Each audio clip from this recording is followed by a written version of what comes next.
दीनानाथ मंगेशकर रुग्णालयाबाहेर राष्ट्रवादी शरद पवार गटाने आंदोलन केले। चिल्लर फेकून रुग्णालय प्रशासनाच्या विरोधात राष्ट्रवादी शरद पवार गटाने आंदोलन केलं। रुग्णालयाच्या मुजोरीमुळे गर्भवती महिलेचा उपचाराअभावी मृत्यू झाल्यानंतर पुण्यात अनेक पक्ष संघटनांकडून आंदोलन केलं जातंय।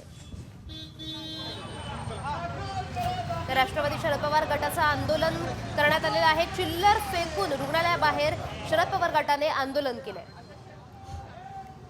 पीक द्यायला त्यांना आम्ही आलेलो आहोत। त्याचबरोबर म्हणून या ठिकाणी पुणे महानगरपालिकेने 27 कोटी रुपयाचा टॅक्स वसूल करण्याकरता या हॉस्पिटल लगेच सील लावावं।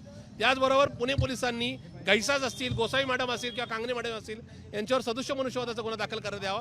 आणि सगळ्यात महत्त्वाचं म्हणणं, हे हॉस्पिटल चॅरिटेबल नाही हॉस्पिटल आहे। ह्या हॉस्पिटलला दिलेली जमीन ही पुणेकरांची, महाराष्ट्र शासनाची आहे। तत्कालीन मुख्यमंत्री मान्य शरद पवार साहेबांनी ही जमीन पुणेकरांच्या भल्यासाठी दिली होती, ती जमीन परत घ्यावी। अन्यथा मान्य मुख्यमंत्री देवेंद्र फडणवीस यांनी या जमिनीचे हजारो कोटी रुपये यांच्याकडून वसूल करून हे पुन्हा शासनाच्या तिजोरीत जमा करावे।